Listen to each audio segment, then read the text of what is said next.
Uh,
Hi, we're not hearing the sound. Have you turned, you're not, haven't turned the sound on yet, have you?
Town board to order. If you're able, please stand for the pledge of allegiance. I pledge allegiance to the flag of the United States of America and to the republic for which it stands, one nation, under God, indivisible, with liberty and justice for all. Okay, thank you, and thank you all for coming. First order of business is the public comment. We have 10 minutes allotted. Would someone like to speak? I see, I'm sorry, Mr. Barone. Go ahead.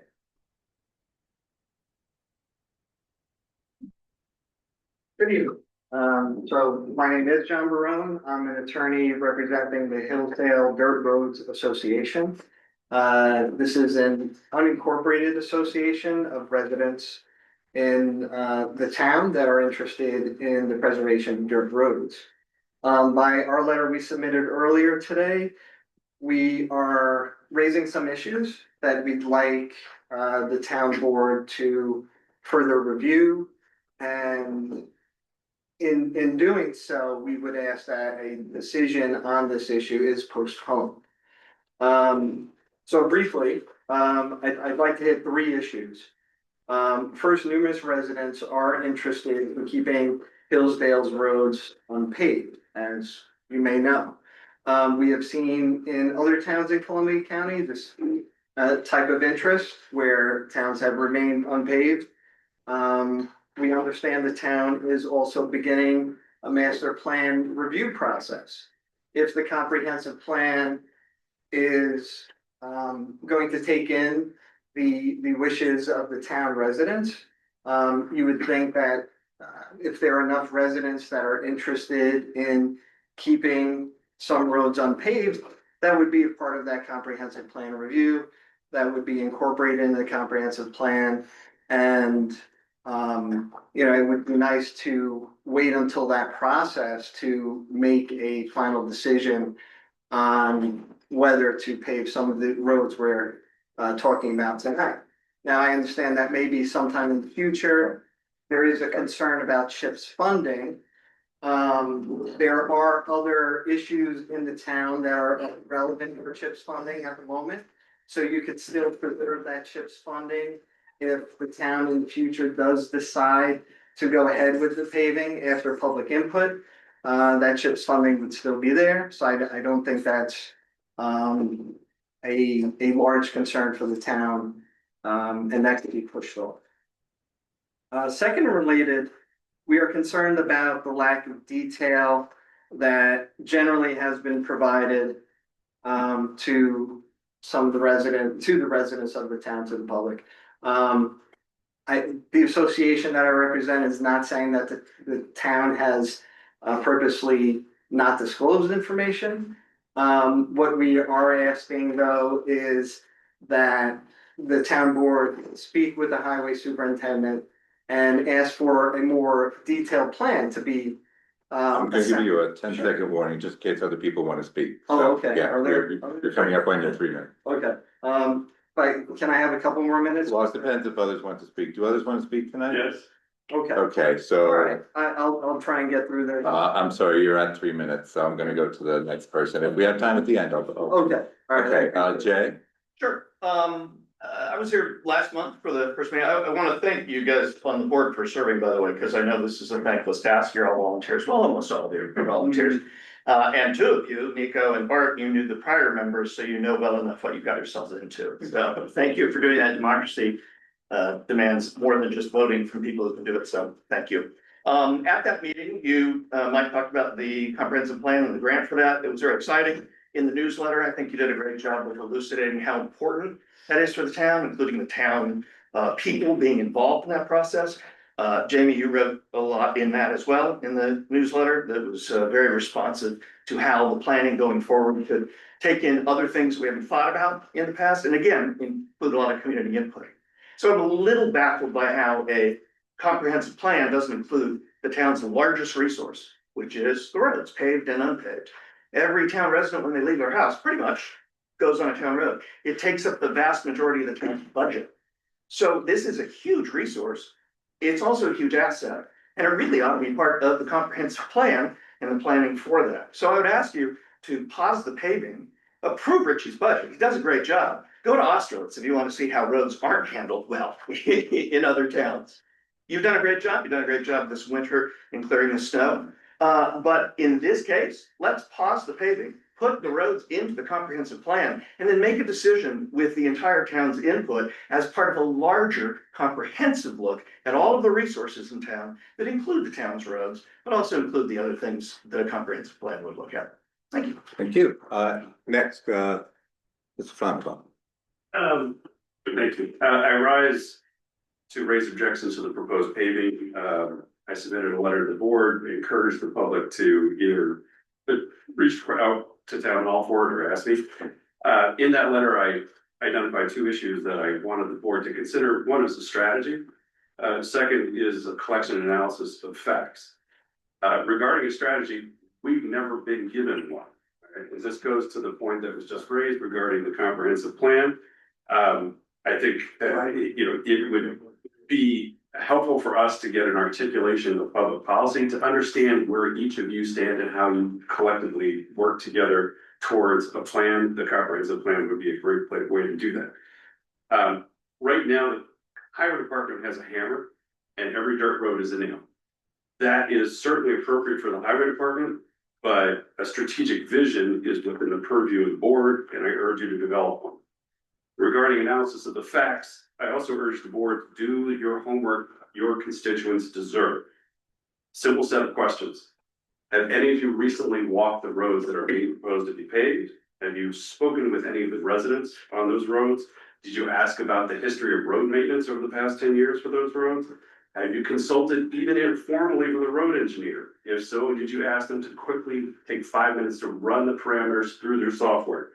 Takes just a few minutes. Have you reviewed a plan for the paving? Request to receive independent and verifiable justifications for costs, process approvals, and procedures. Have you consulted with the Cornell Local Roads Program, which is a resource for highway departments regarding how to pave roads, or more importantly, how to preserve unpaved roads? Have you sought formally and informally a fulsome public hearing like you would get through the development of a comprehensive plan? Have you engaged with elected officials in other towns to discuss this? Have you directly engaged with Colarusso and Sons, as well as other potential materials vendors, even if they don't serve the immediate area, to substantiate quotes received? Have you requested an audit of the funds and materials that were consumed in the paving of the dirt roads last year and compared it to the proposed? And then finally, have you walked Texas Hill Road and analyzed the impacts of the paving that was done, where you could observe where the chip seal road that was done this past summer is already falling apart? My guess is the answer to those questions for most of you is no. All right, so if you make a decision, and you're obviously empowered to do so, how do you make that decision without being informed and asking those questions? During the consideration of paving Texas Hill, we were told the board had a fiduciary duty and responsibility to public safety. Great, I applaud that. I welcome the letter and representation from the fire company. I not only applaud it, but I would argue that in order to meet the fiduciary and safety obligations, the board has to research and verify. You have obligations that you should not just rely without verification on representations of town elected officials or those of town residents, including myself. As I wrote, to not properly determine and engage with facts would be to use phrases like fiduciary duty and public safety as mere window dressing to provide cover for an ill-informed decision. I urge you to postpone and consider those questions and the comprehensive plan. Thank you. Anyone else like to speak? For another speaker. I'm sorry, so you're. Good evening. My name is Joshua Horwood. I was born and raised on Rodman Road. I know the Pumpkin Hill Dirt Road very well. I walk it often. Pretty walk through nature. Few cars use the road, and those that do drive more slowly on the dirt surface than they do on the paved roads at each end. Pumpkin Hill Road is so lightly traveled that it neither justifies nor necessitates a paved surface. When American Indians were making decisions, they used to think 7 generations into the future. That would be 2,225. Imagine a man and a woman walking down an unpaved, still dirt, still beautiful Pumpkin Hill Road in 2,225. They would be thinking how wise the town of Hillsdale was to find a better way to spend scarce resources. They would tip their hat to the town that chose not to fix a dirt road that wasn't broken in the first place. Thank you. I'm going to extend the time for one more if somebody else wants to speak. John, if you want to go for another 2. Can people online speak up? To speak, but Okay, I just want to make sure there are other people on the phone. we're at 10, but if you want another 2 minutes. Is there any way we can make an exception for this meeting, being that the room is packed and also the Teams is packed?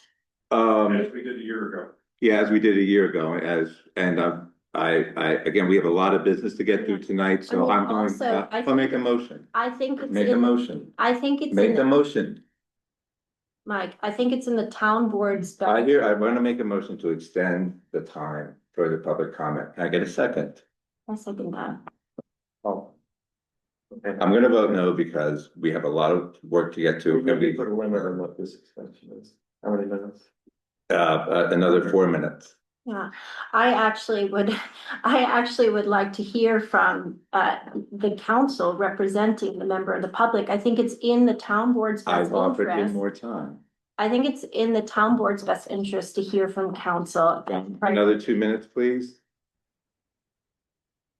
Have a lady in the who'd like to speak as well. I'm gonna do the lady on Zoom and then we'll move on. There's some legal issues that also need to be addressed here that should postpone this. Those issues are, it's not an Article 15 issue. I want to make sure that's known, but on the wetlands and the stream, that's along Pumpkin Hill Road. Pumpkin Hill Road is within the town stream corridor overlay district, which has a purpose to protect the water quality and scenic integrity of corridors and streams. It's in your code. You should look at that. You should look at the impact of the stream. A letter from the DEC acknowledges both potential benefits and negatives to the stream. And without getting into those details too much, water temperature rises to a trout stream can eliminate that trout population. Paving the road will increase temperatures. Another issue that needs to be looked at is your code, chapter 137, is called the Town of Hillsdale Natural Resource Inventory, shows both regulatory and informational wetlands that are adjacent to Lockwood Road and Pumpkin Hill Road. Chapter 137 of the Hillsdale Code is intended to protect town's wetlands. So the point I'm making here is that the town has to assess whether there are impacts to the wetlands and whether the town needs to issue a wetland permit. Those are some of the legal issues that are important here. I'd also like to just mention that Texas Hill Road, that was touted as a no impact project, as this proposal is. And there were various issues with the construction, removal of trees, placement of riprap, grade changes. Those types of things impacted the character of that road. We would think that you're going to have the same impacts here. Why wouldn't you? And I think to say to the public that there aren't going to be environmental impacts may be a little misleading based upon what happened to Texas Hill Road and the residents of Texas Hill Road being upset with the character of that road now. Thank you. Very much. Do you have somebody on the line? Yes. Emily? Good. I think I asked to speak. Thank you very much. I'm Vanessa Johnson. My husband and I live at Pym Farm, and I think that our property is the most affected by the proposal to chip seal Lockwood Road, because about half that road runs through our land, and our cattle graze the fields on either side of the road. So we have serious environmental objections to this. We don't want the oil from chip sealing the road to leach into our fields where our cattle are grazing, affecting our groundwater and our wells. And like the Pumpkin Hill resident who just spoke, we see absolutely no need or justification for paving this road. We've seen what's happened on Texas Hill Road. Cars drive much more quickly, and if they already drive fast down Lockwood Road, even though it's not paved, if they drive even faster down around those blind corners, we take our cattle across the road as they move between pastures. This is going to not only be dangerous, it's completely unnecessary. There aren't very many cars that use that road. And we would just like to preserve Lockwood Road from the what's happened to Texas Hill, which is, as far as I'm concerned, only having damaged the road. Thank you. Okay, thank you. Thank you. That closes the public comment section. Next is supervisor's report. I don't have much of a county report tonight because we did not meet in January. The Board of Supervisors and my subcommittees were postponed because of the snowstorm, but we will meet tomorrow night and I'll report back next month. The January financials are attached, starting a brand new year. Bob is working on the reconciliation of the previous year. So now on to the town clerk report. We're extremely busy, as I said to the gentleman, we received a FOIA request, which we're working on.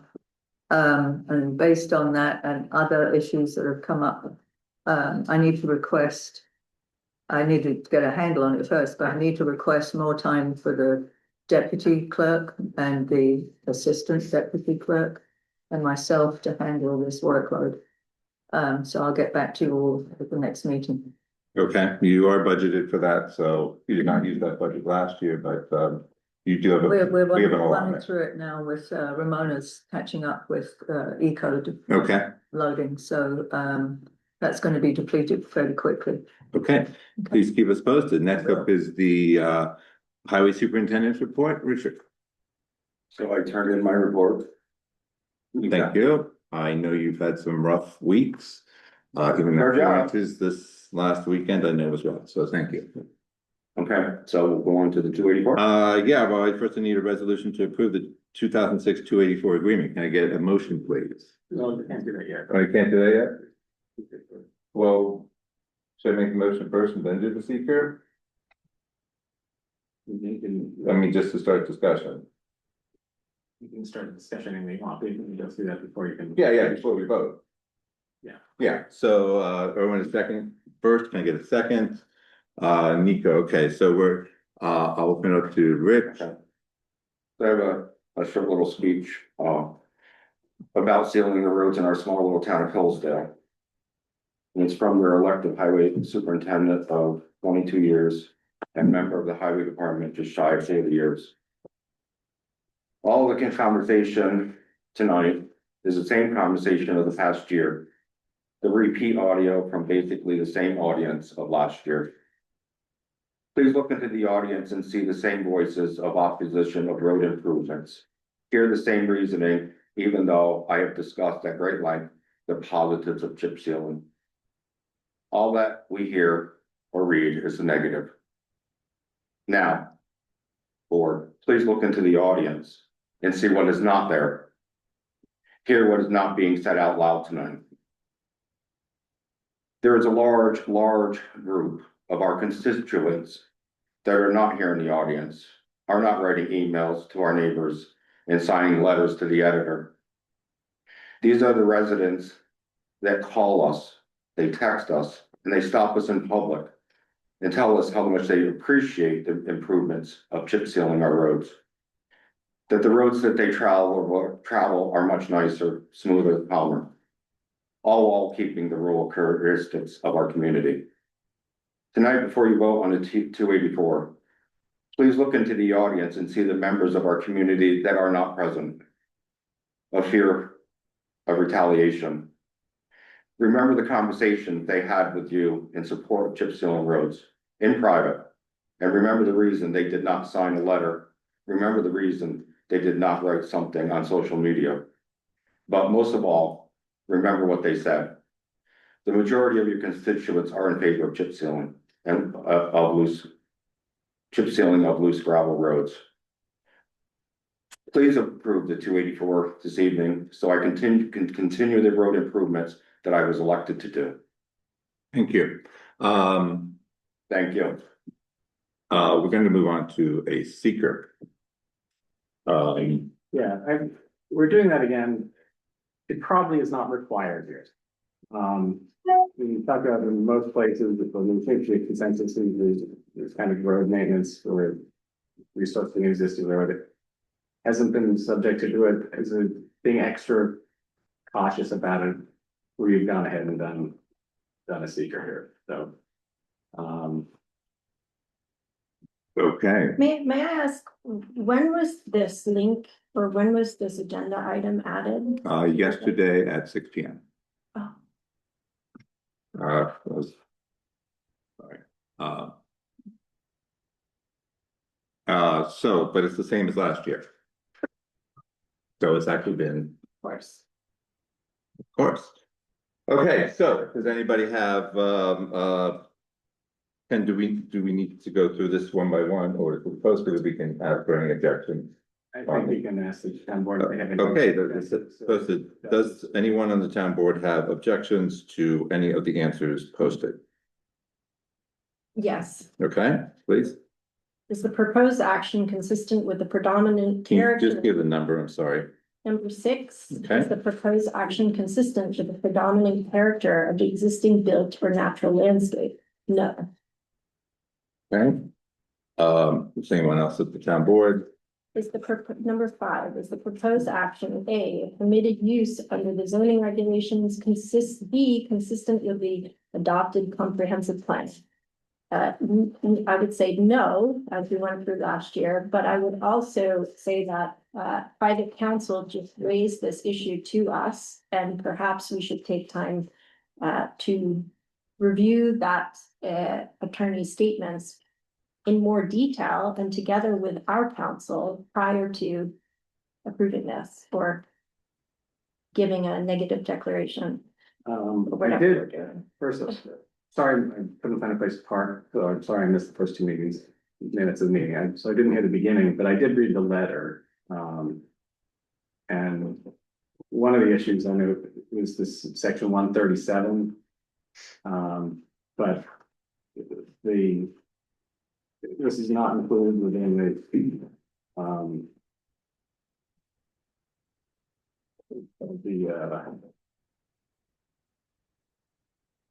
definitions of regulated activity, resurfacing a road, that this isn't one of the listed regulated activities. So I don't think it applies there. Secondly, there's actually nobody with the authority to address this permit with a lawful authority, unless address this permit. The way that section is set out, permitting for dredging and work within wetlands, the permitting is done by the body that the activity is otherwise requesting a permit for. Like it says, that you go to the ZBA is the agency that does it if you're before the zoning board for a permit, for another permit, and the planning board is the one who's doing it if you're in front of the planning board for another permit.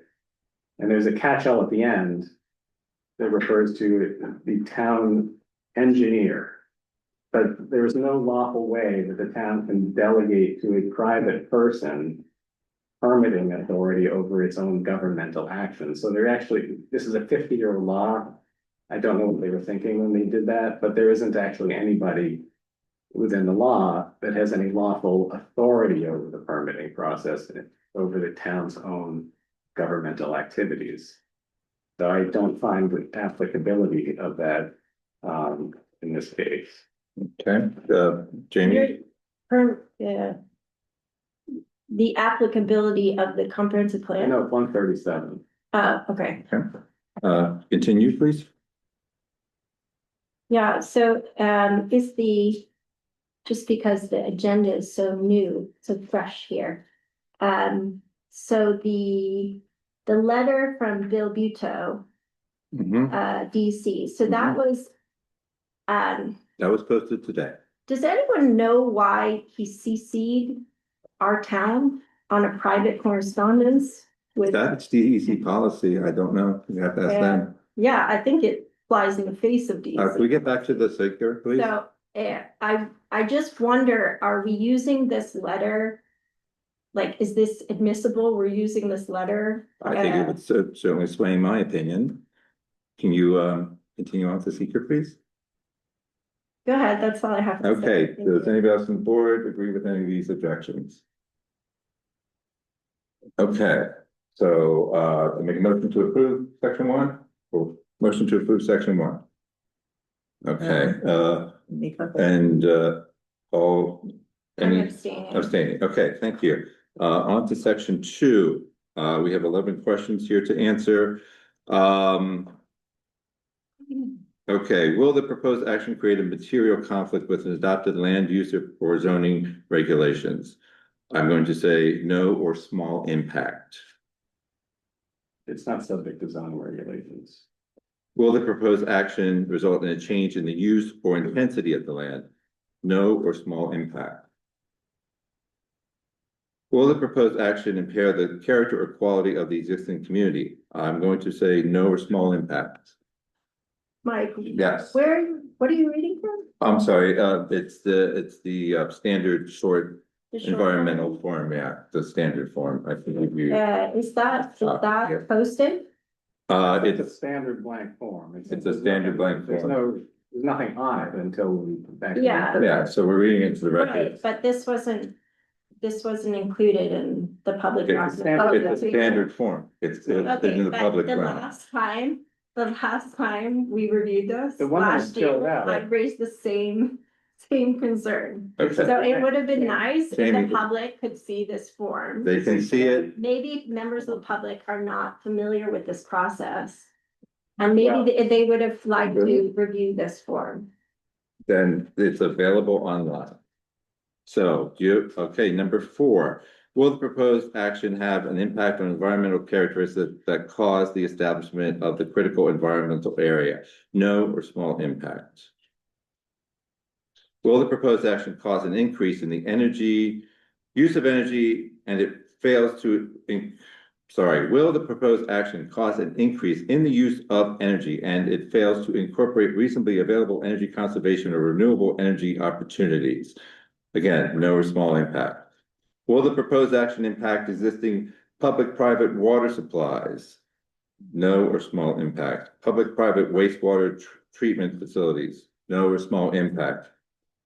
Will the proposed action impair the character or quality of the important historic, archaeological, architectural, or aesthetic resources? I'm putting no or small impact. Will the proposed action result in an adverse change of the natural resources, wetlands, water bodies, groundwater, air quality, flora, and fauna? No or small impact. It will be working on an established road. Will the proposed action result in an increase in the potential for erosion, flooding, or drainage problems? This will greatly improve the erosion problem. No or small impact. Will the proposed action create a hazard to environmental resources or human health? This will get rid of the air pollution. I would argue that it will greatly improve human and animal health. No or small impact. Motion to. Why don't you just elaborate on a couple of them? Sure. For example, people are concerned about the character or quality of the existing community. Elaborate why you consider that to be The way small. it was explained to me, the secret covers everything from apparently road maintenance to building a super mall or a electrical center or an Amazon warehouse. So that's the spectrum. So if we're judging road maintenance against an Amazon superstore, no or small is in that realm. But that's what's the word I'm looking for. That's the spectrum. Thank you. Yeah, but these forms are intended to be filled out by municipal boards and considering the specific context in which they're operating. We don't approve. No, but the specific context is that it is an established road with loose gravel on it, and after this, it'll still have gravel on it. The only difference is that it will be sealed to the road. So my argument that there will be no or small impact for all of these. Yeah, but if you take that position, then these forms are kind of. I mean, why does the secret process exist? Why does the secret process exist? It exists. If- It is, that's what it if does. the public It can't- exists- it if the- exists to evaluate things.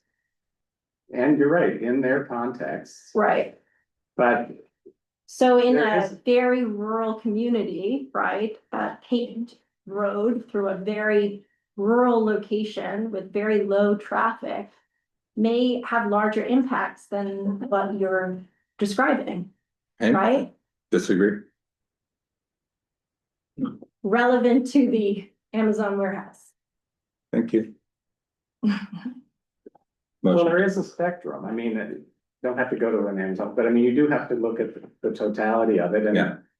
You know, there is a range. There is a There's lot of road, there judgment. will be a road There's at lot the end of judgment it. Involved in a thing like this, but, you know, it's not irrational to conclude in this case that it is a small thing. Are members of the public allowed to comment again? For judgment, so. No, I Okay. don't. Would other members of the board like to comment? Are members of the public? No, I'm sorry, we're working here. Thank you. I should kick you out of the meeting. Okay, motion to approve article, part two. Sorry, Mike. Yeah, I'm sorry. I have, could you repeat what you said? I just said she keeps unmuting herself and it's not public comment, so if she keeps unmuting herself, I will kick her out. She's not following the rules. Right. Okay, all in favor? Well, I'm sorry, you need to make, are you doing it as a separate motion or this part of the for second? part two. And do I need to make a second motion or Well, now you have to go to part three. part three? Deciding whether, you know, all things considered and reviewing the answers you've given on the part two, the 11 Right. answers Right, in aggregate altogether. right, You know, may this have a significant adverse environmental impact or no, will not have a significant adverse. So the first was not no impact, it says that you based on your answers. Bart, do you believe it has a significant environmental impact based on the answers that we just did? No, I mean, I was concerned, and it was really great to get that letter from the DEC. Because I mean, even as the lawyer brought up, there are impacts to the wetlands, but it's from the dirt road, it's not from the gravel or the chip seal. So, I mean, that is important, and I did fish surveys on the Hudson River and the tributaries, and it's a big problem everywhere, sediment is a big issue. In fact, it says in the letter, it affects the gills. And I do understand that the temperature can be elevated when water runs over that surface, but it's a wooded area, you know, it's large trees. Very steep slope. The water's not hanging around warming up on the surface, it's going right into the drainage, so. And you have a master's in marine biology, right? You're not speaking off the cuff here. Okay. Thank you. I would question the intent of the DEC's letter, being that it sounds like, I mean, from what I read, it sounds like a DEC representative met with one of our constituents on her private property. What's that? No, it's on Pumpkin Hill Road. And That's then a public. provided her a letter and CC'd the town, which would not, Okay. I just, So- it was very inappropriate. I think that letter. was You very would have to take it up with the And I DEC. don't think. They took a it- very I- useful lane too. No, I don't think clear it was. We're not here to argue the DEC, we're here to do the seeker. No, I'm sorry, no, and CC to us. So he says that I said something I did not say. I never said the thing about after it rains, that all the sediment goes. He didn't say you said that, he's saying that, I'm not engaging, thank you, we're going to approve the seeker. And So the motion, I get a motion to approve this, so not to prove, it would either to say that it will not have a significant adverse environmental impact. okay, And that it's a negative declaration, would be your motion. okay. Can I get a motion, can I get Erwin, Nico will second that. Any further discussion? Okay, all We're in voting favor? on whether it has or has I not. mean, well, the motion is, there are two Whether it's a- alternatives. Right. The motion right now is to determine that it will not have a significant adverse environmental impact and that a negative declaration is to be issued. That is this motion right now. Okay. All in favor? Okay, Abstain. okay, thank you. So, motion is on the floor to approve the 284. Okay, who made the motion? Do you remember? I would make the motion. Erwin, you get to speak first if you would like, and then Nico second, and then. I have made my case last year. I live on a road that was dirt. That isn't any dirt. There's been no environmental impact. Would drive more safely. I'm in favor. Thank you, Nico. Yeah, I mean, I grew up here, I grew up on Whippoorwill, and I remember when it was dirt and it was impassable. And every year, we were so excited as it was asphalt paved up in sections, we were so grateful. And I think the chief's point is good, that there are a lot of people that live in this town that are not in this room, and they don't want to be involved because they just want their roads paved, or their roads maintained, which is why they have repeatedly voted for Richard Briggs. And for us to try to supersede what the will of the voters are, even if on a personal level, I mean, we understand, it's just not right. I mean, the voters made their decision clear over and over again. Who would like to go next? Yeah. Yeah, there are two issues. There are a few issues I have with the process leading up to the 284 and then following the approval of the 284. I raised this last year as well, but I just wanted to clarify my concern. The first concern is that we prematurely approve a 284 for the paving of roads, and we then solicit for donations to stop the execution of that approval, right? Well, it's always It was a gift committee was formed, and I have seen no advisory ever that the town has any ability to solicit for gifts. And I think, Ken, I wonder if you could speak to that. Yeah, I'm happy to. In the first place, there would be no public input whatsoever. It Yeah. would be strictly determined by the highway superintendent and the board, what is gonna be done with the funding and the chips and such, and there wouldn't be any recourse of any kind. It would be determined, it would be done. There is actually opinions from the controller's office, where, well, there's a general principle that gifts can be given to a municipality for specific purposes, and the gift is given with a stipulation that be used for one specific thing, and these are accepted for that purpose or rejected, but it's not a general grant of gift to the town or municipality.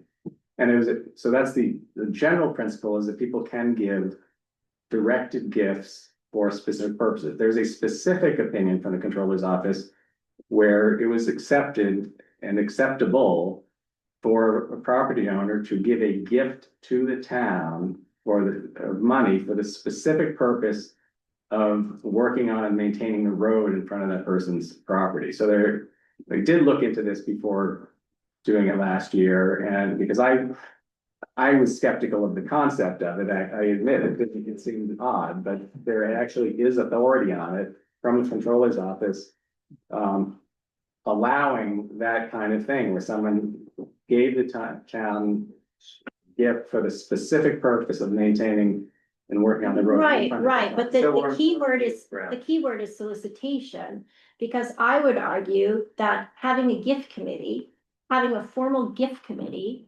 and approving something to force constituents quid pro quo to donate to prevent the approval from being executed. I think it's extortive, and I said it to the newspaper, and I'll say it again this year. I think it's extortive, so I think the alternative is there is no recourse whatsoever, and that as soon as the 284 is approved, it is over, and nobody can do anything about it. So the town, I think I don't know that. I think the town presented and made people aware that there is one lawful recourse authorized through, or approved by the opinions of the controller, they made people aware that if they wanted to go down this route, they could do it. Okay, It's, so if, you know, if I make a quote from the controller's office, there is no authority for a municipality to solicit monetary or material gifts, either by advertisement or otherwise, nor may they conduct fundraising activities. Right. According to the Office of the State Controller, opinions number 74-1102, 1974, and 77-292, such activity would be contrary to public policy and therefore not a proper municipal function. This issue is also addressed in State Controller's opinion 78-256. This, Yes, that appears That's to be good. general. which is, the exception is established grant programs. well, also, So, I think I- making people I aware of the haven't, so situation. if that was your advisory and you advise this gift committee if you advise the committee, in committee, whatever that is. I've never seen this advisory. I've never seen these references. I mean, could you provide I that put them out information to the board? last year when we went through all this stuff. Right, but did you provide that information to all board members? I'm guessing I did. Yes, you did. But I'm not honestly, I'm not putting you on the spot. No, I'm but just trying to also, I think- highlight. Making the public, this was a very unusual situation. And people actually, it originated because people came and asked, is there anything we can do? Right, The attorney for, Honey Dog Farm. Honey Dog contacted the town and referred to me and he asking, is there any way, started at asking, is there anything we can do that would allow this to be done differently? And we looked into it. It's like, well, there is actually a controller's opinion that says it was where someone gave a gift to the town for the purpose of maintaining the road or doing work on the road in front of their property, which I made him aware of. We didn't. Yeah. And so they were looking for a way to do this, and we looked into the law and found that there was a lawful way to do this and made them aware of it. They then said, we want to do that. So it wasn't like.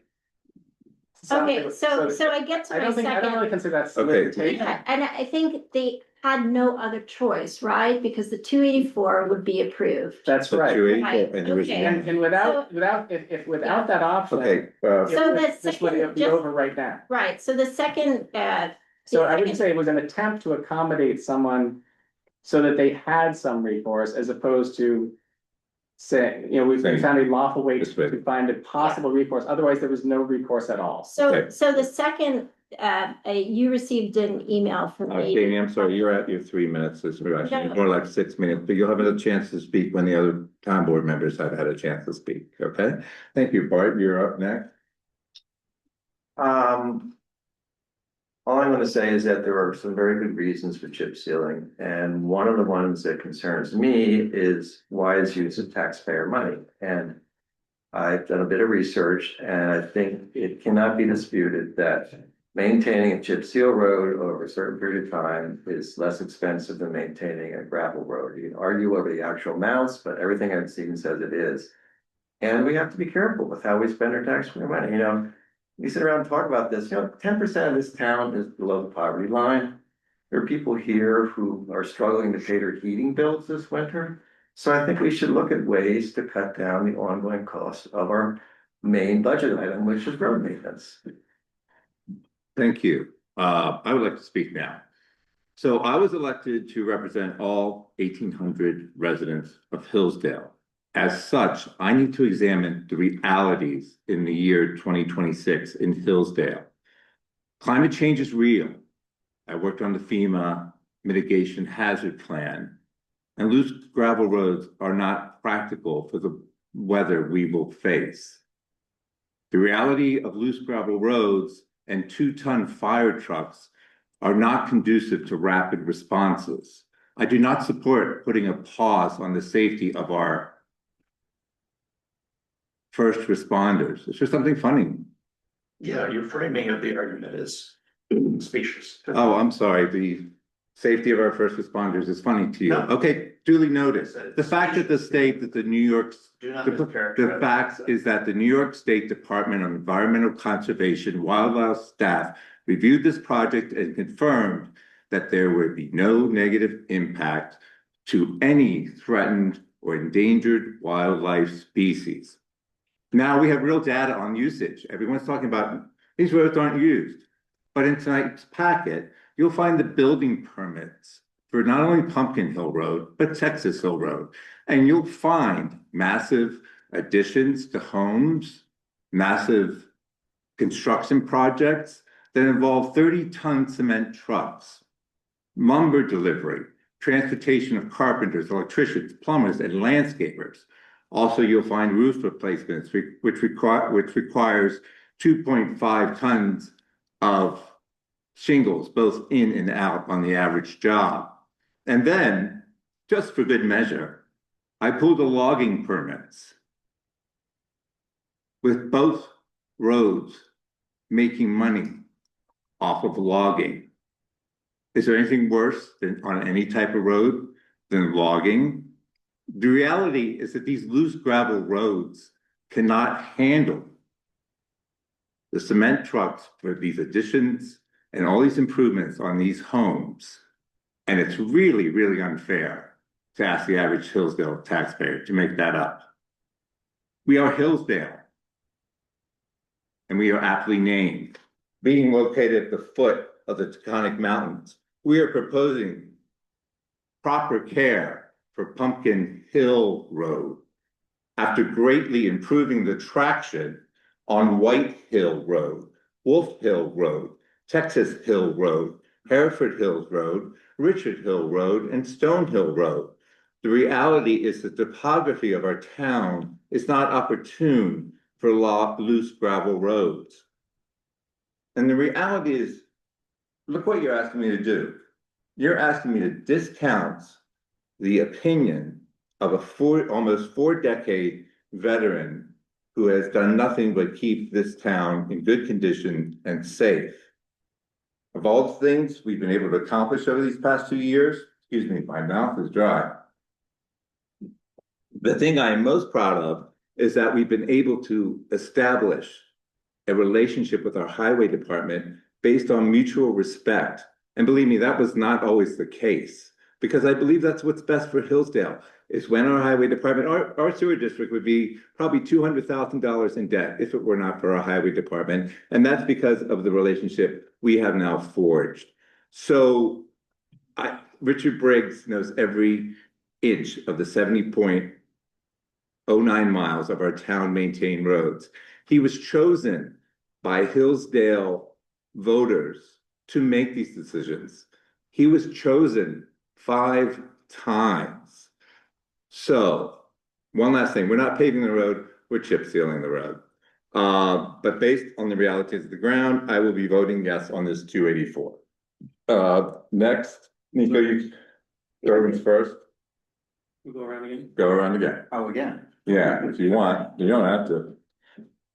I've made my case. Oh, you're still talking. Yeah, we're still there. I know that there was a lot said about environmental. My house sits across from a pond. And I've lived there for 26 years, and I now have geese, herons, muskrats, beavers, all thriving and very happy in that pond on a chip sealed road. That's my experience, and that's my perspective on it. And I know what life was like before it, and I know that it is greatly improved since. Nico, you were next. Yeah, I mean, I'll speak quickly on public safety because I am a firefighter and we're very used to people smiling and feeling at, the risks we take. Besides the deputy in the back, Nico, and the don't chief here. misinterpret what I said. I did Besides not. deputy in the back, the chief here. His framing of it, it was not what he said. I do not disrespect the first I responders said in that- any way. No. In any. Oh, no. I did not, Richie. I did not speak to the first responders. I You was didn't talking speak, about you laughed. his framing. You laughed. His, laughing of the framing of his The argument. framing is that dirt roads are not safe for our firefighters. That's the framing. Is there something funny about that, Mr. DeDapper? in the last storm, we went off the road into a ditch. Yeah. Go ahead, Nico.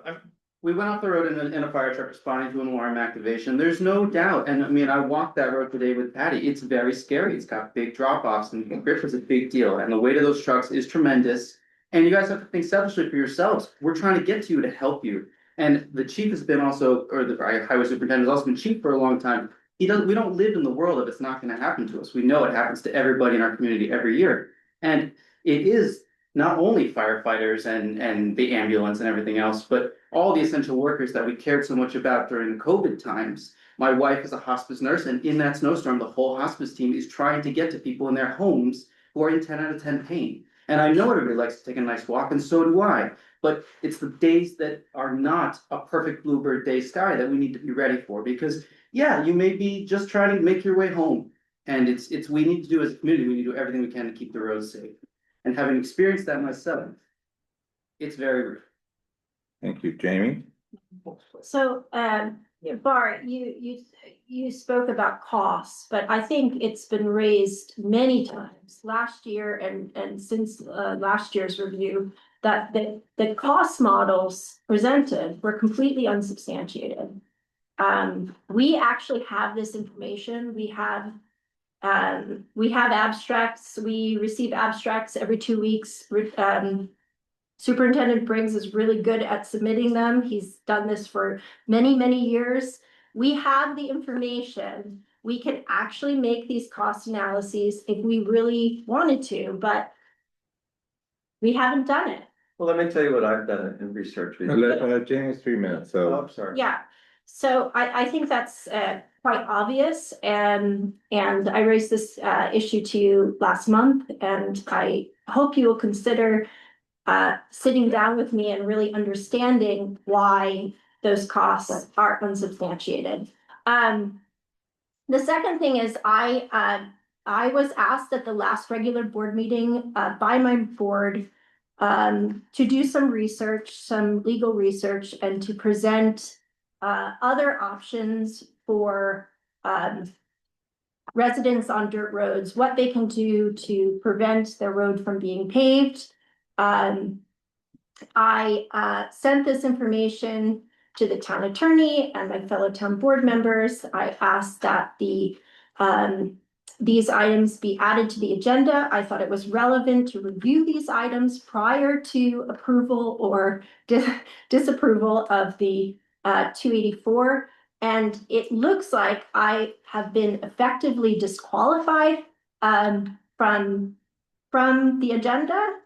Or maybe I've been censored from the agenda. I'm not really sure. It's there. I don't know what you're talking about. It's fully linkable. Everything you put is on a different link. That link was updated since The minute I got your email, no, I can prove it to you on, are you accusing me? What are you doing? so in the future, I really would like to make sure that the information provided against an active agenda item, I hope that the information that I provide to be added to the agenda is added. So I would like to review that actually. If you said that it wasn't relevant, I think Is that there a road that is going to be abandoned? Or proposed to be No, abandoned? so- Well, if so- there isn't a point where a road is supposed to be abandoned, I we can think talk the about that.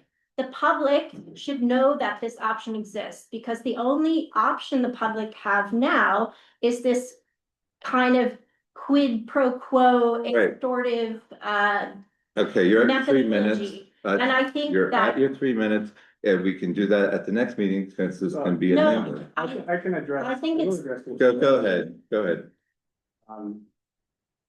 You did send things about, abandoning highways, section 171 of the highway law, but it's not a discretionary thing. It says this may be done. wait, but Ken, the public doesn't know what I submitted, so could I just review what I submitted It's first? on the agenda.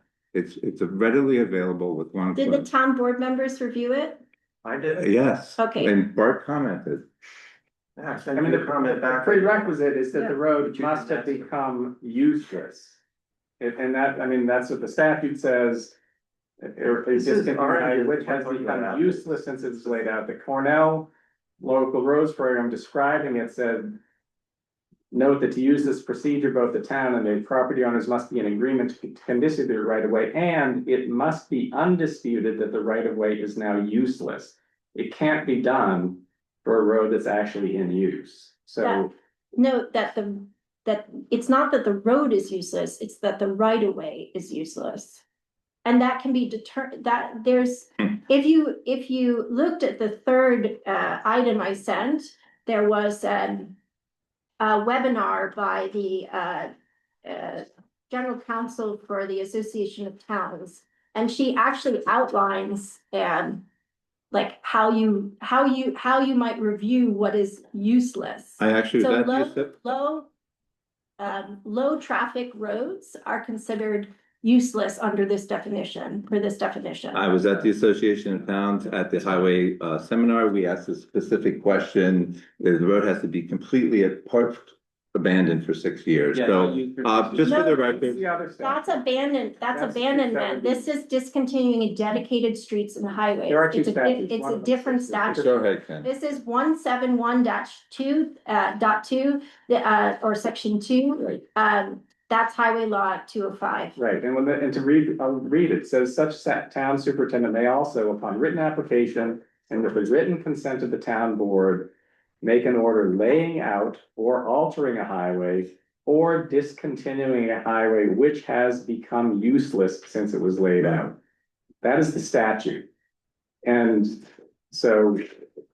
Okay. That's the, Yes, but uselessness is further defined by case law. We have a lot of work. You're at your 3 minutes. I wanted to just say, just for the record, you sent that yesterday. According to Microsoft, this was posted yesterday, probably within an hour of you sending it. So thank you. I'll this next. I would also add, that doesn't preclude anybody from, It's if there's. Okay, great. An average proceeding on it, that doesn't Yeah. stop the board from doing what it's doing today, but if that were a case, just like with what was done last year, where they offered a gift to do it after the 284, there's no reason why the. Yeah. the interference So before that. again, I Okay. think it is unethical. Again, we need to move on. Unethical and premature to approve an 284. It can be amended. We are going to move on. Bart? I have nothing more to say. Thank you. Let's see, I have nothing other to say. I just want to check something here. Okay, yes, you sent it on September 8th at 9:24 in the evening, and I posted it the next morning, I believe at 6 a.m. Thank you. Discussion has ended. It was offered by. It's not true. It's Why 9:24 would I p.m. send you, why would I send you an email?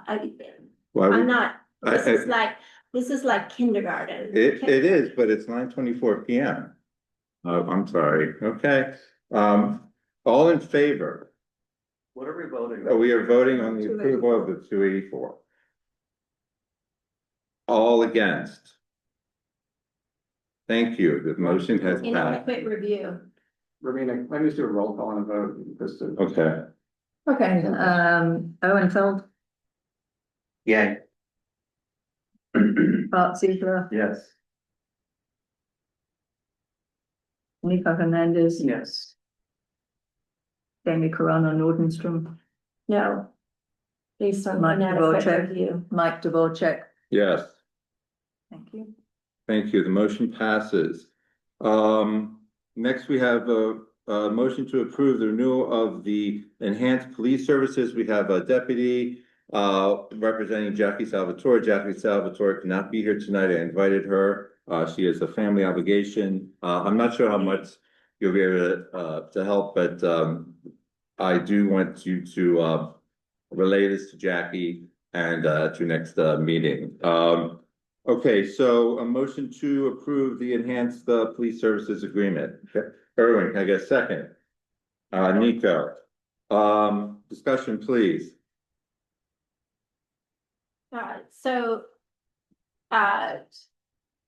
Ken, you were going to review this, and the questions I had from the last meeting. Did you review it? Yeah, there's no problem. As far as I see, there's no problem with it from the town's end, that the town can contract to hire security or whatever it needs. So there's no problem from the town's end. There's a possibility of a problem from the sheriff's department end, in that there are issues with them charging for step security. The authorities that I found involve law enforcement charging money to private entities to provide security, which they're not supposed to do. But one of the reasons they're not supposed to do it is that it implicates the pension that if a uniformed officer is working essentially for pay for a private entity, that's not pensionable work. So there are problems from the point of view of the law enforcement agency that is charging people for money because they may be getting money in that they should not lawfully be crediting to pension, but that is really their problem.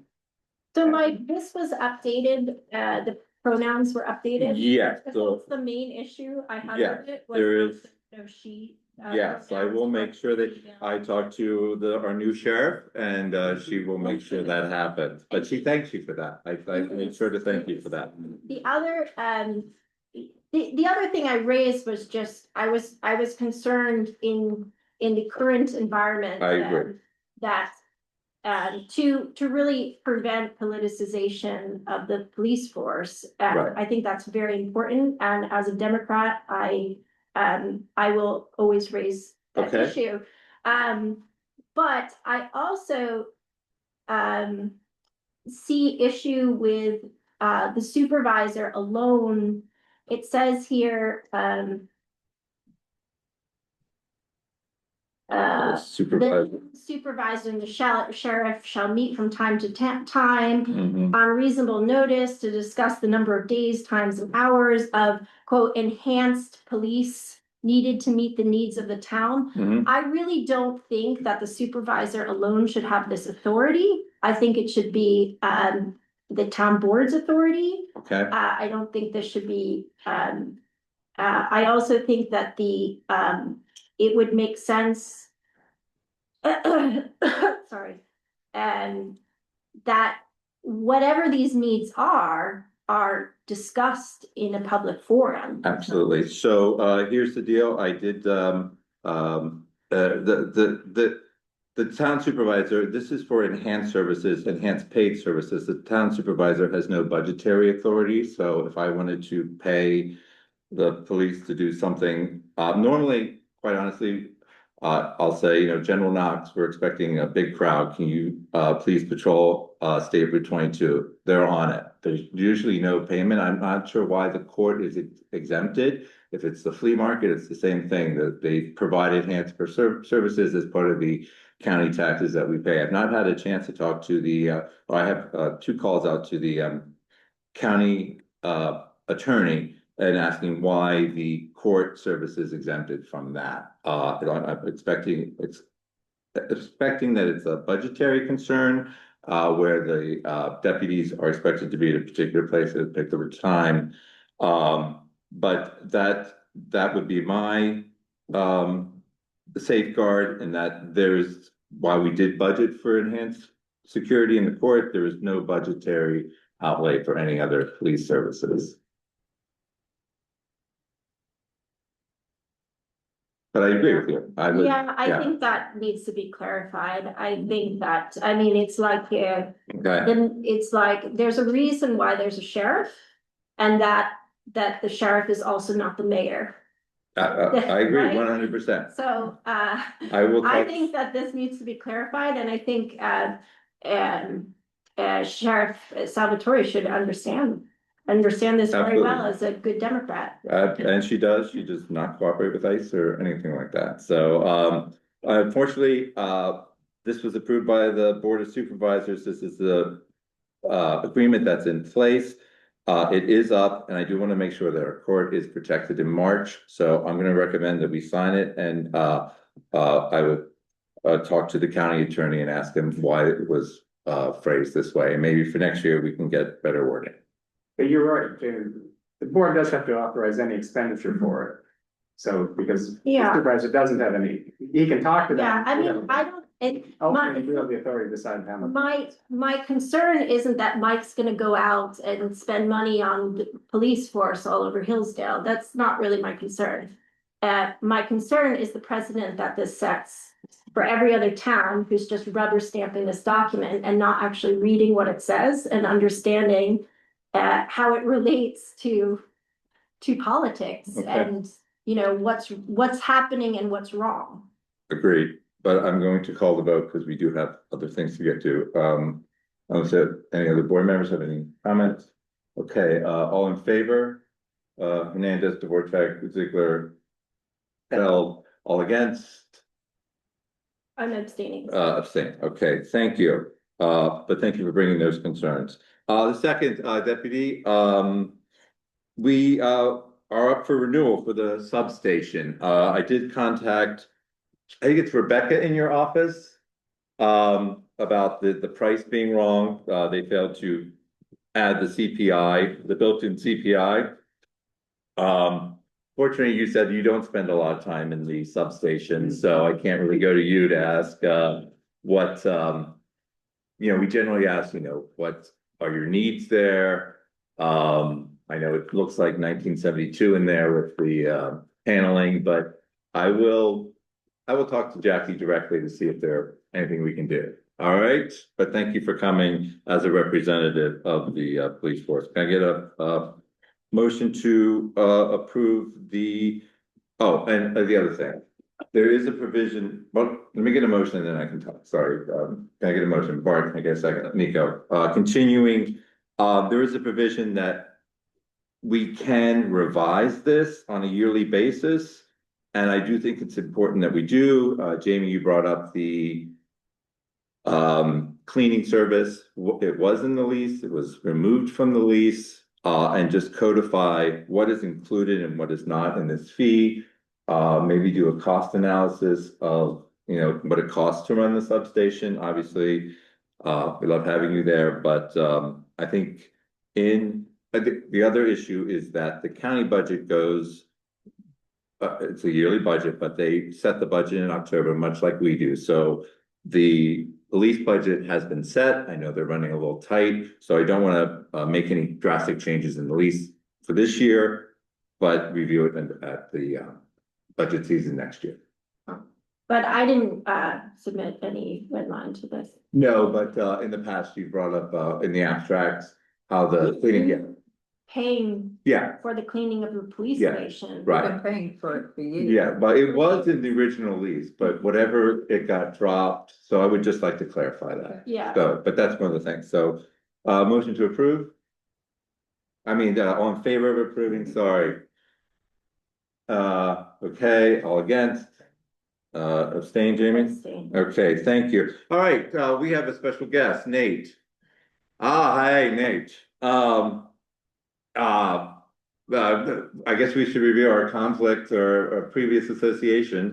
Yeah, I was Nate's camp counselor back in the day when he was in 8th grade, and he was a very unique kid because he was talking transportation in the back of the bus since that first day. I think you had just moved up from the city and you were shocked that there was no public transportation, and so whatever it is, 13 years, whatever it is, many years later. That sounds about right. Here you are, so yeah, very cool.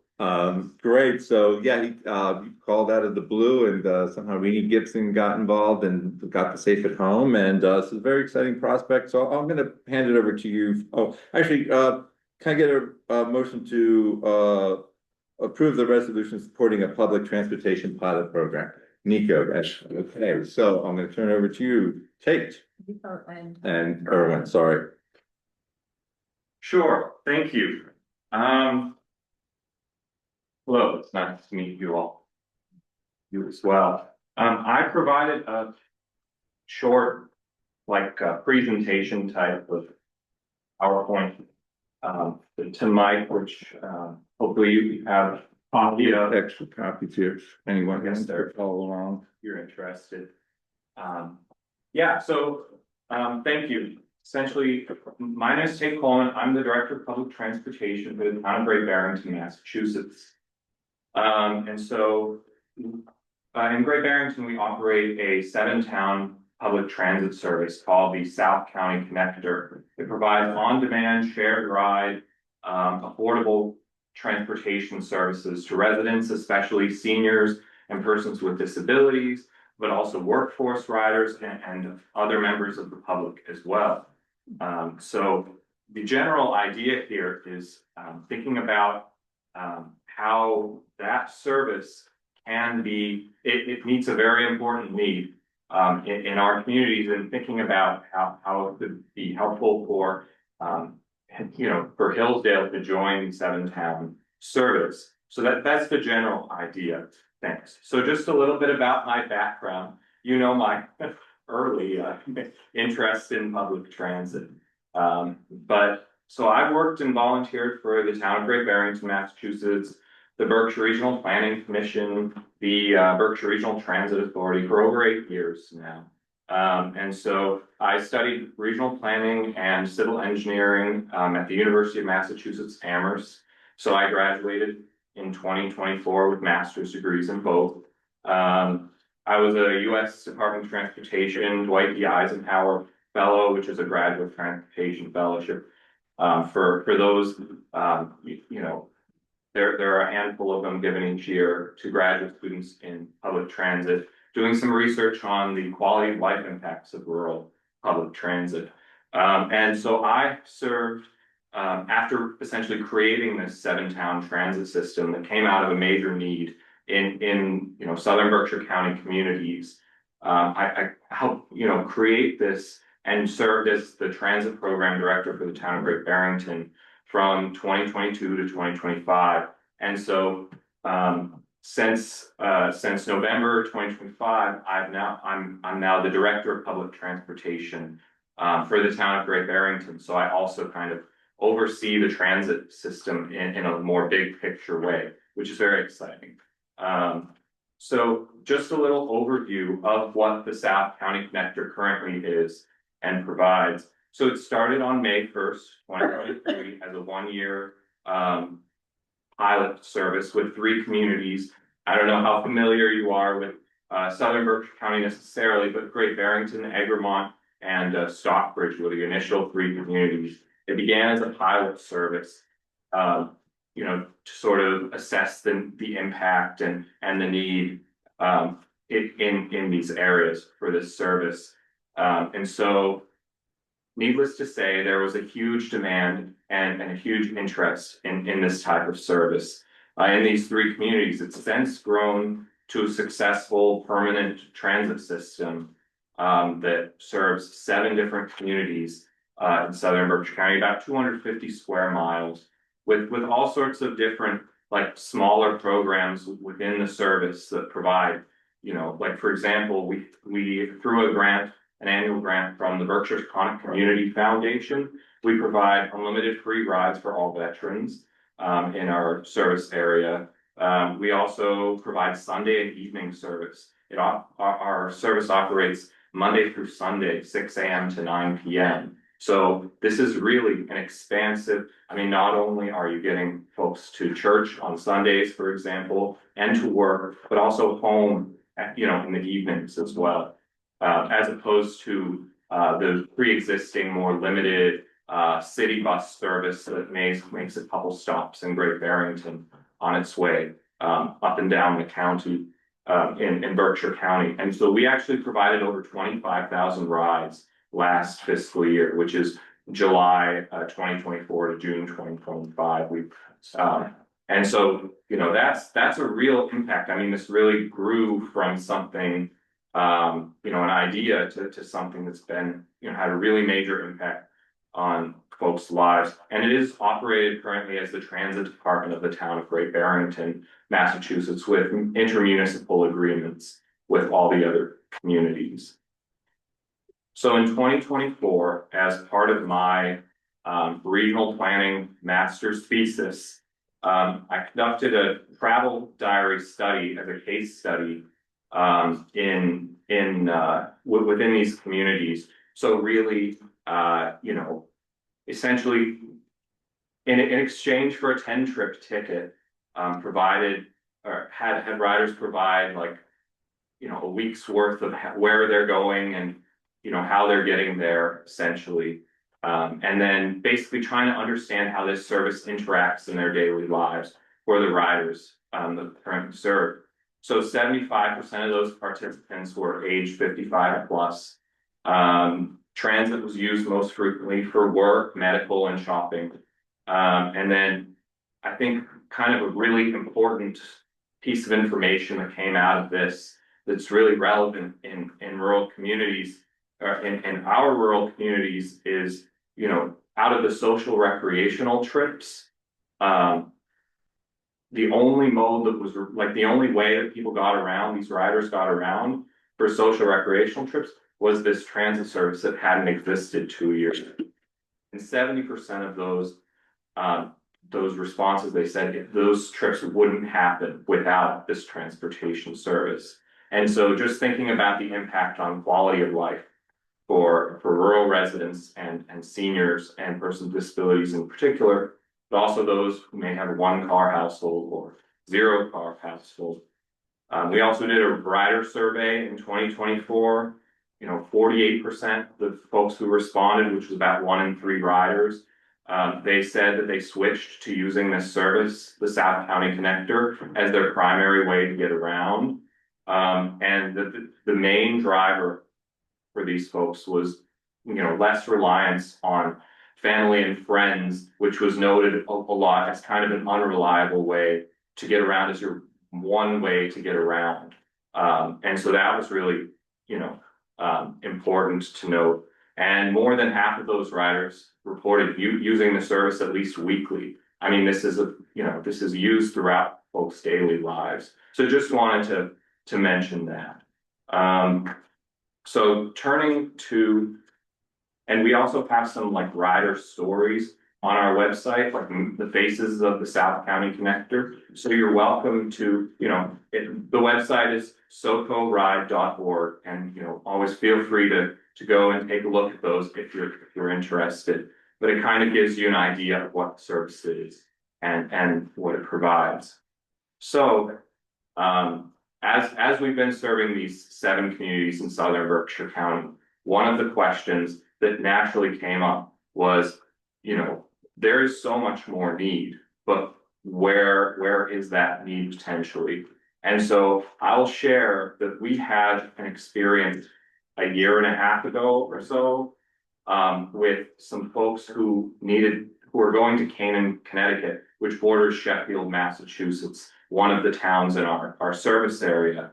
A driver brought this up, that they were dropping off a couple folks at the border on Route 7, which is a pretty busy highway, and they were walking the mile or two to Canaan, to downtown, to Canaan, Connecticut, for work and other reasons. And so we actually partnered with the Massachusetts Department of Transportation to get approval to extend, just for Massachusetts residents, basically extend our service to serve that last mile, quite literally, into downtown, Canaan, Connecticut. And I think that this is really important because in terms of going across state lines, this is, it never really occurred to me or many of us that was even a possibility of a need we could serve. But that was a really powerful experience to see that we are able to make that impact. And so those folks weren't walking, along the highway anymore. Anyway, that is to say, Hillsdale borders Egremont borders Great Barrington. So the natural idea was thinking about rural Columbia County. For example, Hillsdale has the highest percentage of disabled population out of the Columbia County communities. And so just thinking about those different things led me to contact the town supervisor in Hillsdale. I I don't know, sometime last spring, just to float the idea essentially and just see what the thoughts were. And yeah, Rini Gibson, from Save at Home. And Joyce Lepens on the line tonight. Oh, yes, and Joyce for sure as well.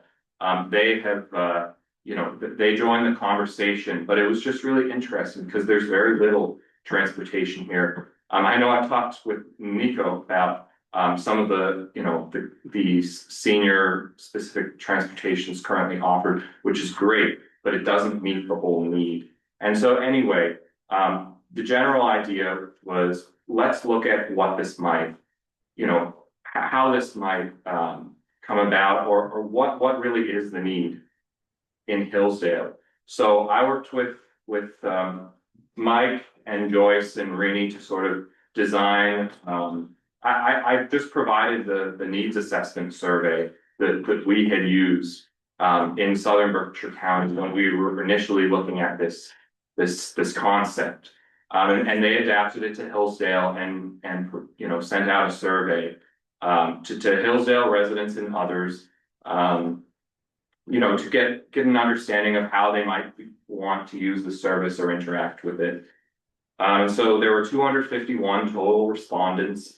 195 Hillsdale residents responded to the survey. Maybe some of you guys, quite possibly. But just anyway, the point there is that's, you know, somewhere around 10% of the population, which is a really high amount of response from a community, you know, for this survey. And about a third of seniors in Hillsdale responded to this survey as well. So that's really significant. And so out of the residents that were surveyed, some people who responded to the survey were people who worked in Hillsdale or people who visited Hillsdale. So this statistic does not include them. But 65% of the residents surveyed said they would be likely or very likely to use the service. A quarter said they were very likely, 40% said they were likely. Top uses. So the survey that Hillsdale sent out was more broadly defined than to Great Barrington. It was talking about Hudson, you know, the train stations, many different possibilities. So I'll just say 70% of respondents said they would want to go to or from a train station. That's really important information for, you know, for you guys and just for future information. But also 57% said they would use it to go shopping. 37% said they would go to medical. So over a third of those respondents said they would use a service like this to get to medical appointments. And then, you know, I won't get too far in the weeds, but basically, you know, over a quarter said they would be interested in using this on a weekly basis. So that's also, you know, that means that this is not just a one time or something they're just looking to use occasionally. Right. And then, you know, peak times from that survey came out to be middays, afternoons, evenings. So just to keep in mind. So what we're doing here tonight is hope, or we're approving a pilot program. So could you speak real quickly what a pilot program is and what, you know, what you're asking or what? Yes, for sure. I just wanted to give that kind of background information for everyone. Really appreciate it. So, yeah, so just to finish, so 3/4 of Hillsdale residents surveyed said they would be interested in using this service to get to and from Great Barrington, Massachusetts. And this is where this comes in, right? In terms of an acceptable fare, more than 9 in 10 people said they'd be willing to pay like at least $3 to $6 for a ride. And then for Great Barrington trips, it would, you know, be shopping, medical, and social, recreational, or cultural events. Those types of things are the top uses.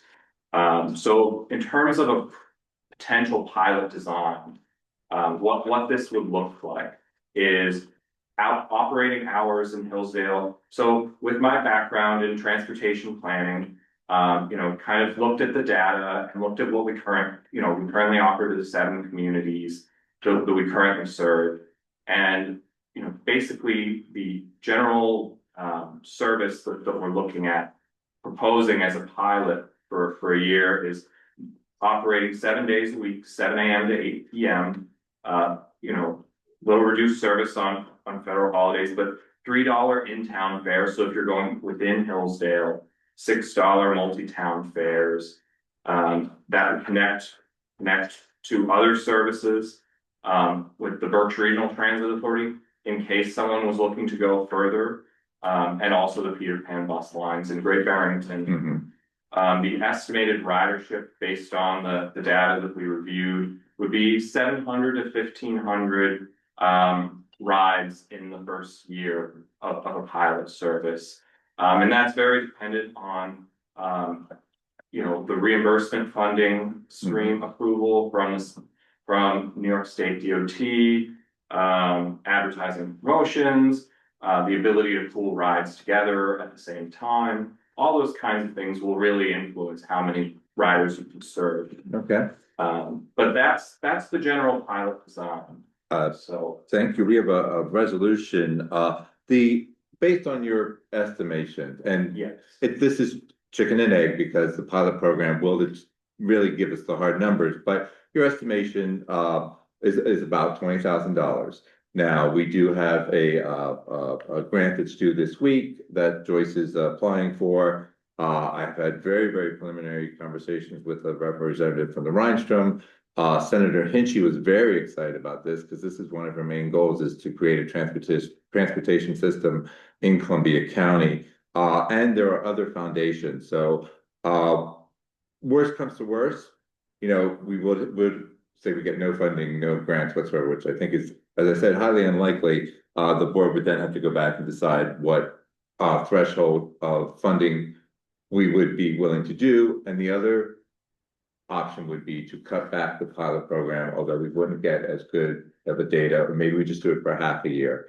But I just want to assure the board that that the price is that we have thought about this. yes. Yeah. Thank you. Okay, thank you. I was gonna mention your sweater. Yeah. Thank you. Yeah. But when you found that, you were like. Very excited. Yeah. So go rail. That's right. So thank you. Greatly admire your dedication to this cause because it's sorely needed in Columbia County, and Massachusetts leads the way. Also, a very smart thing that I want to commend you for is you attended the Knox Trail celebration, in which Berkshire, Massachusetts Senator Paul Marks was there, and New York State Senator Michelle Hinchy was there. And we always had a moment of like, Massachusetts, New York, we need to cooperate more because it's just a line. So thank you. Thank you. I think we'll. One question. Real quick, yeah. I'm on the Sacred Home Committee and we're thrilled about this. Uh-huh. How will somebody call for a ride? Oh, well, not to get into too much. Okay. But we have a dispatch center that serves for all the communities.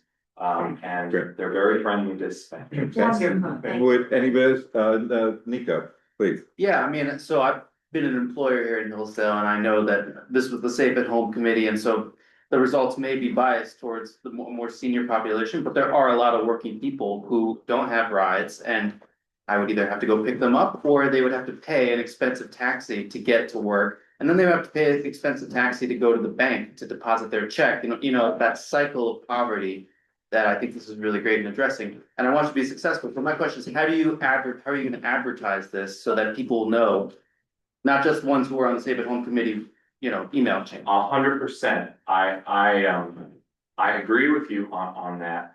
And Mike and I have actually talked about, we included some amount in this kind of pilot planning, or this pilot cost for advertising, and that can take many different forms. The form I happen to like the most is just preparing basic postcards and sending them, through a printing service, sending them to all the households through in the community through like the USPS mail routes that that helps reach a very wide audience and just helps provide awareness. But there are definitely other ways to advertise as well at community events. Yes. Is there a minimum age for ridership, or?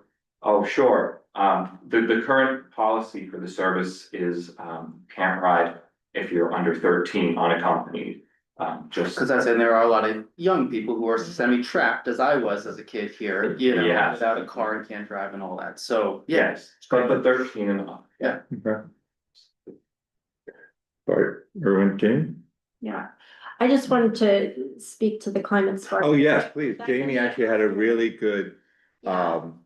I was very happy to see this on the agenda because we did not anticipate achieving this action for our climate smart silver track. And it looks like we can get probably almost 9 points towards silver. I don't know if you're familiar with this program. I did read the You've information. had to do this, yeah. I wasn't familiar. Yeah, and so that's actually like a very high point action for us. And so we're trying to achieve a silver by I think it's next January, so January 2027.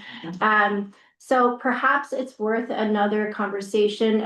Nico is the co-coordinator with me, and it would be nice to see how we could meet some of these requirements in this RFP. It's kind of like a win-win. Great. Yeah. Yeah, no, thank you. I'm certainly happy. Yeah, no, it's definitely a win-win. Thank you for pointing that out. So hearing no more discussion, all in What favor are of, you actually motioning to do here? we are motioning to, let me read the wherefore, sorry, give me a sec, Chair. The public transportation pilot program. Yeah, That involves spending money. No. No. No. well, Yeah. yeah, $3,000. yeah, but we're hoping to raise all the We're, grant. yeah, it's not appropriating money, it's just It's not hoping to yeah. get money for that. Yeah, but that's the same. We still Yeah. have to approve it. Yeah, I'm very confident we'll be able to, we want to pass this resolution so our grant seekers can show this resolution to the Rhinestrom and Ackerman and HBRT and so forth. And then after that, we'll come back and say, there's a shortfall, and then the town money would be appropriated. But we support this program. All right, I'm not familiar with it, but I mean, I basically want to make sure that this is something that the town's authorized to do. Okay, I don't have any specific reason why it wouldn't be, or All right. or it wouldn't be, but you know, when you're entering into an agreement cross state lines. yes, so, Transportation. well, you have agreements in Connecticut too, right? Oh, We don't currently have an agreement with Connecticut Oh. to provide transportation. You provide transportation. But we have looked into it on our side, and I don't have all the information right in front of me. Okay, But because it's with another governmental entity, it's very different than an RFP with a company. And how that happens, and essentially, it's something to the effect of an intermunicipal agreement, but I believe it's called something different. But I would certainly defer to you. well, so, you go ahead and. Okay. But I mean, But, we do need to sort out just to make sure. there are no doubts gonna be a lot to work through here, but I think Yes, this is a prior to very, implementation.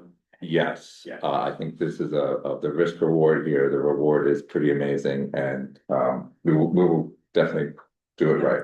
Okay. What budget line can you assign it to now before seeking grant funding? Because I mean, we can't really approve anything until we assign where it's coming from. Right, but we're not approving any funds tonight, so Oh, we're we'll, not? no. Oh, okay.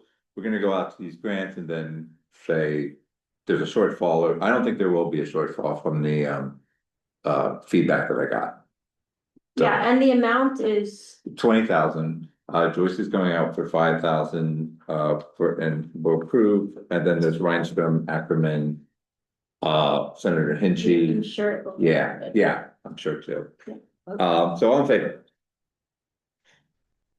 Okay, unanimous. I was looking forward to working with you. Likewise. Real quick, Joyce LePen's on the line. Bravo.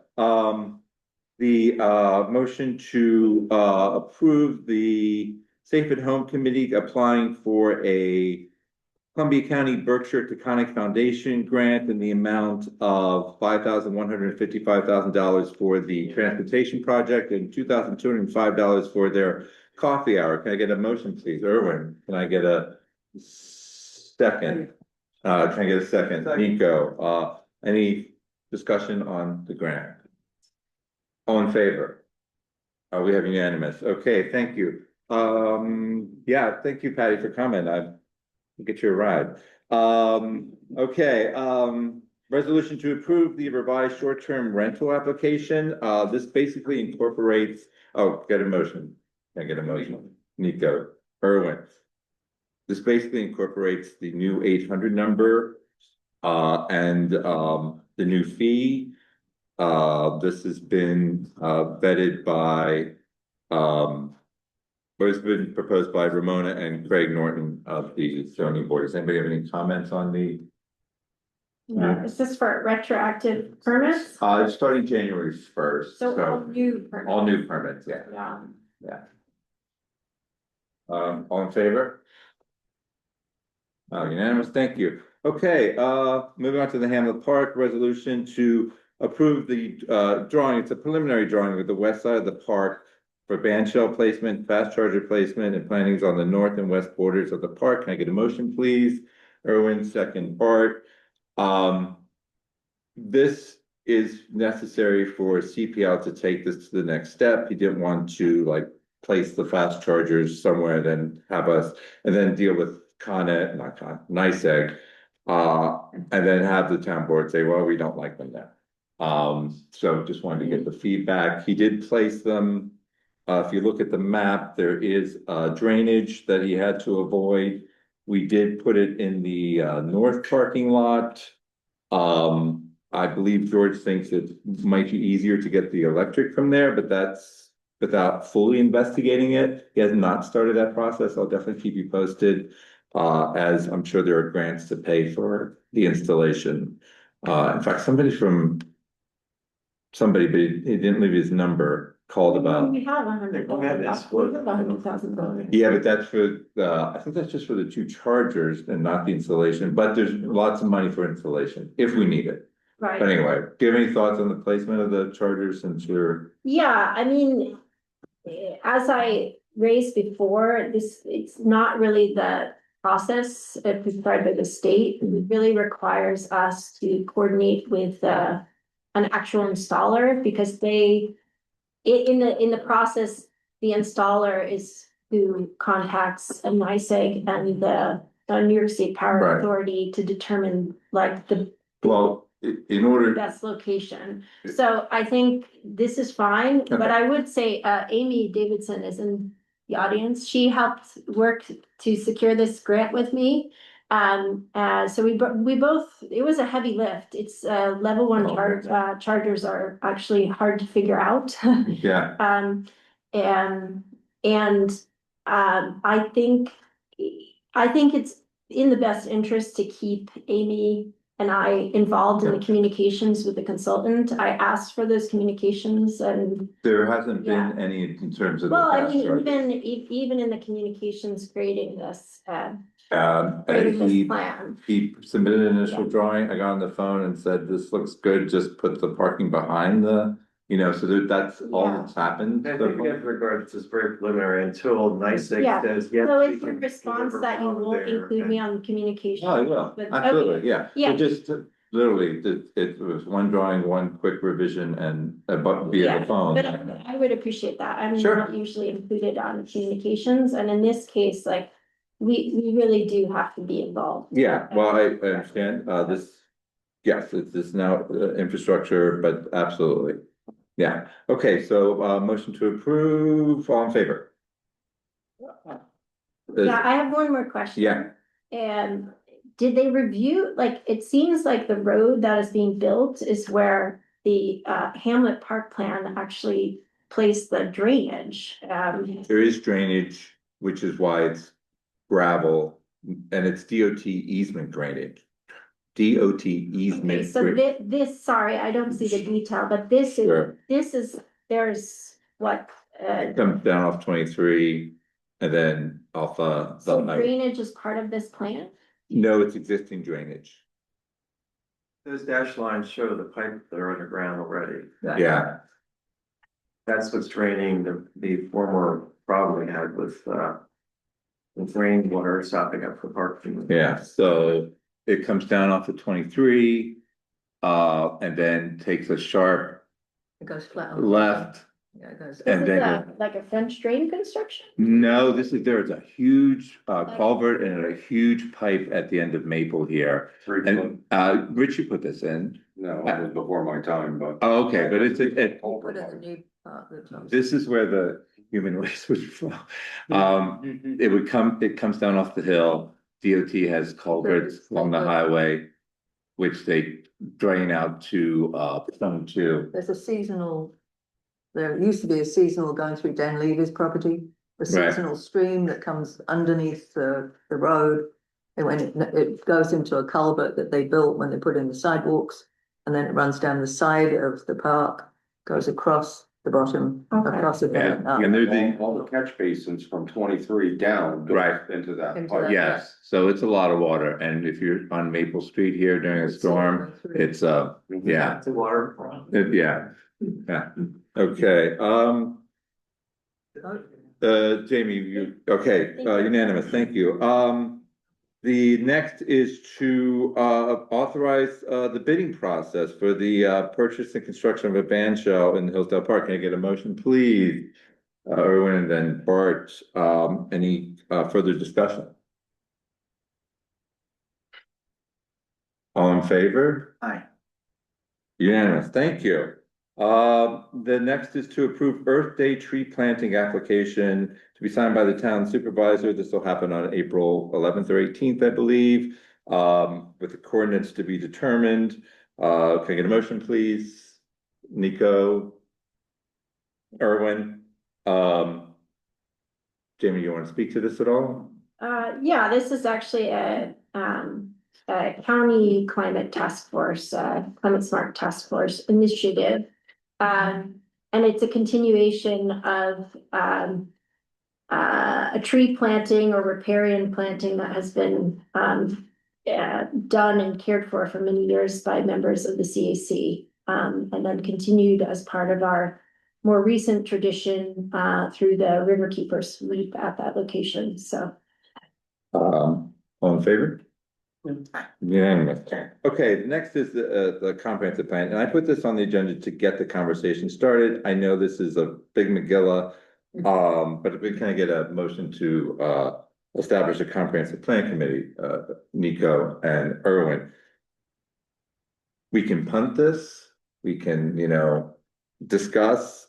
We have not met with New York State yet. They have not called for a meeting. There's no harm in talking about what I believe is the first step, or talking with Gretchen, what is the first step? The goal is to have as much diverse community representatives. Talking to Jeannie Metler and Kopek, who's like a year ahead of us. She said the goal should be everybody in town should have somebody they feel they can call, whether it's the farmer, the weekender, the any segment. So that's the goal, but yeah, I think that this document, probably should have been circulated to a few people that have been involved with this process for over 2 years. As I said, we can punt this, so why don't you do some revisions and with Gretchen? Or any other board or committee that, everyone here, if you want to be involved in this process, here's the first step. I would also recommend that we first at least review the contract with the state. We haven't seen the contract from the Department of State. It has diversity and inclusion requirements that should be a part of this resolution, and I really think we should wait. As I said, this was merely to get the conversation started, and as and I think the key is to get started. So let's see what the contract with the state is. Please think about this. I'll alert the planning board that they should be thinking about this also, and we'll figure it out. Yeah, God willing. Jamie mentioned last time round that nothing can be spent or done No. up until April. No. No, but we can get our ducks in a row. You can set up the commission. work on it, you just, Yeah. Yeah, you well, you can't can't use charge the- anything. I mean, I believe you can't use the town's resources that are. Right. Covered by the grant until I believe April. Okay. Yeah. All right. But, yeah, I would just make sure that these type of documents or suggestions for process Okay, are always, reviewed publicly before they're presented here as like a final draft resolution. okay. That's totally fair. I just wanted to get the process started. Okay, so, any update on the Roy Jam Park? You wanna give us a? Sure, yeah. Sure, go for it. Yeah, so obviously there's lots of snow and it's not going anywhere. So there were some concerns about safety of people walking on the trails in the park because of the depth. What would happen if someone twisted their ankle and they had to get a first responder out there to get them? So Joanna Barella, who was previously in charge of the park, generously offered to get a group together to snowmobile trails to pack them down to make them passable. And so I want to thank her for that and for her friends for doing that, and also make it clear that it's just for maintenance. There's no recreation of snowmobiles allowed in the park. And to make it clear, this was at the approval of Approved the by the state. parks, absolutely, it was approved by the state, yep, Yeah, all the insurance. a waiver. Time while they were doing it. Yeah, it may have been, by pounds, but, yeah, they were out there and that was great, and also thank Bill Ferner for plowing, all that snow as well in the parking lot. We've been in really great discussions with different stakeholders in the park, if you've been paying attention, we ended up in the red last year because we missed the haying period. Because of all the rain in the spring, so the park ended up in the red, so finding out ways to keep money flowing in so that we can make repairs and improvements that need to be done is important. So I've been meeting with the stakeholders like the farmers market, which we all love, which is also experiencing growing pains, and trying to get together some things so that we can go after the grant money that Joanna got last time, what requires matching funds. So we need to continue raising funds in order to free up that money that can be used to some of the projects that can be improved there. So it's a little premature to say what some of the ideas for these groups are, but it's very exciting, and that's the report. Right, thank you. Can I get a motion to approve the retainer with Elena Del Fio Keen of him and Strom for labor representation for the town of Hillsdale? Can I get a motion? Sure. Erwin and then Bart, any discussion on the retainer? Yeah, Sure. I had asked that, we ensure that this, attorney understands that, like how she or he should communicate to the board. Sure. Because sometimes advisory exists in a vacuum and board Okay. members do not receive the advisory that they're ultimately making Okay. decisions. I can on. tell you that the only advisory so far was the MOA that you saw from the union that was submitted to her. She did significant changes that were submitted to the board. We'll talk about further advisement in executive session. All in favor? Unanimous, thank you. Any other business before the town? Okay, we have to adjourn, motion to adjourn to executive session. Nico, oh, I'm sorry, I'll read this out loud. Adjourn to executive session to discuss the medical or employment history of a particular person or matters leading to the appointment, employment, promotion, demotion, discipline, suspension, dismissal, or removal of a particular person. Can I get a motion, please? That was Erwin and Bart. The time is.